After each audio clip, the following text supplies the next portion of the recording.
Bạn muốn tặng một chiếc bàn phím làm quà vừa độc đáo vừa mới lạ.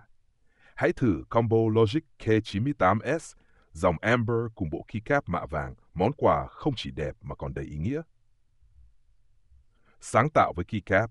Hãy sắp xếp keycap thành hình trái tim để thông điệp ý tình hiện rõ ngay từ cái nhìn đầu tiên. Switch cầm âm phấn tùy chỉnh.